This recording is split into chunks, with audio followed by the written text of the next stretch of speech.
Hello, I'm Sakib and this is Shirar. Basically, we've been asked to do a documentary, and we chose the topic, which is Che Guevara's resistance to US hegemony in Latin America. we want to be very explicit with our documentary. So, our key individual is Ernesto Che Guevara, and we're going to explain in our documentary um, how he answers this following research question. Our research question is, to what extent did Che Guevara resist US hegemony in Latin America?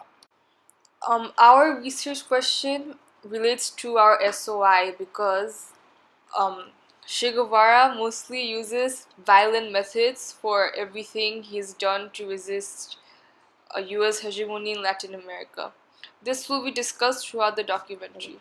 Our research question matters because it is vital to grasp Che Guevara's reasons on why he resisted to US hegemony in Latin America through violent methods and to what extent he did that.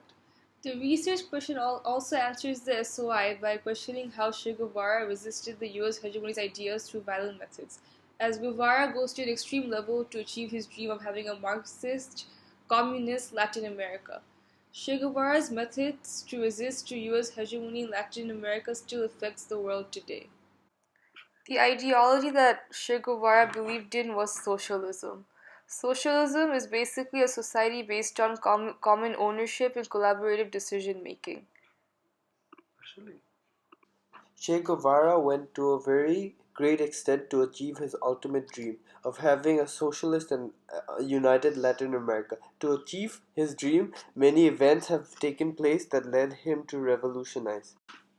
In 1951, Guevara and his friend Alberto Ganado went on a road trip for several months, which was an 8,000-kilometer tour. They went through the lands of Argentina, Chile, Peru, Colombia, Venezuela, and the United States. It's even shown in the map. They encountered lower class workers struggling and having a hard time, and observing the exploitation of labor by the elite industrialists. Guevara was shocked by the poverty and poor working conditions that was given. As he was born into a middle class family, he looked into the lower class individuals' perspectives as his have changed so much. There is also a film adaptation of his journey he went through with his friend called The Motorcycle Diaries. Guevara went to Guatemala after, and the president was trying to decrease poverty by redistributing land. Guevara became convinced gradually that capitalism was responsible for this insane poverty in Central and South America, so he became attentive to in the theories of Karl Marx. At a point, the American forces invaded the country, so the president had to resign. The overthrow of the president by the US government persuaded Guevara that the US would never be favorable to left wing governments and pledged to strive to bring a worldwide revolution that would topple capitalism. Guevara then met Raul and Fidel Castro. They followed communism. The ruler of Cuba was a dictator named Fulgencio Batista. The US considered him to be its ally due to him allowing American business and privileged individuals to own tons of sugar plantations, cattle ranches, mines, and utilities in Cuba. Batista supported the elites of Cuba, while usually people remained very poor. So there is this term called banana republic. The term applies to Cuba because of Cuban sugar, as America's government tries to buy the best resources from other nations for the cheapest price, and Batista was a part of this resource trade. So Guevara joined the Castro brothers' revolutionary movement to overthrow Batista's government in Cuba, along with 80 other men, which they succeeded in. Guevara led a sortie which successfully overthrew Batista. The USSR got involved too, which is why the Americans were fearful, as they had weapons and were always involved with armed revolution. Along with his doctor's duties, Che proves himself repeatedly on the battlefield. It's been said, in more hands-on fashion than Fidel. Che Guevara also had a degree in medicine, so when his people got injured, he always helped them out. He's known to be very rough too.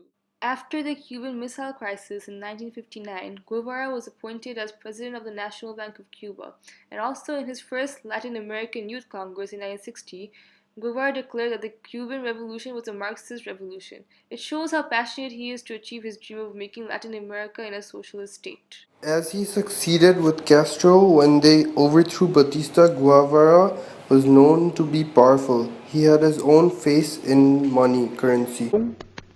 es producto de los deslumbrantes resplandores de Mamón. He also recited a speech in the UN Assembly in 1963. He spoke about the connection between armed revolution and true socialism.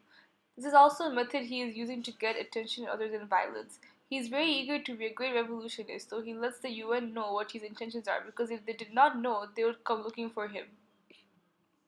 In 1965, Guevara left Cuba because he wanted to express his desire to spread revolution in other parts of developing world like China, Russia, and Czechoslovakia. And then he disappeared from public life as he was hoping to start a new revolution. He spent much of his time in Congo aiming to start a new revolution. However, the soldiers he worked with was not very into revolutionary politics. After the unsuccessful effort in the Congo in 1966 and 1967, Guevara wanted to revolutionize in Bolivia, but before he arrived there, he completely disguised himself by shaving off his beard and hair. As he always looks like a revolutionary, he did not want the people in Bolivia to see him like that, as they followed capitalism. If they saw him, the CIA would capture him, which is why he changed his appearance.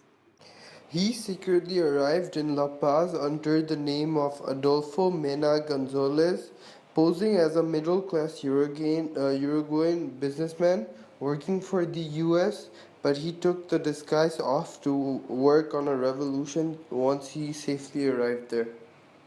He formed a guerrilla army and tried to get them on his side and wanted the country to be spreading communism. Guevara led the guerrilla army as they wanted to overthrow the Bolivian government to create a socialist state. They were successful in carrying out two ambushes by killing tons of people, but failed to gain more support from Bolivia's Communist Party, as he wanted to lead them, but they wanted nothing to do with him, as he refused to let their leader to lead it. His revolution in Bolivia was also an adaptation of a film called Che Part 2 in 2008. The Bolivians also did not want Castro led communism in their nation. He slowly started failing and could not accomplish his goal, and everybody, the Bolivians, did not agree with his beliefs. Everything went badly for Guevara.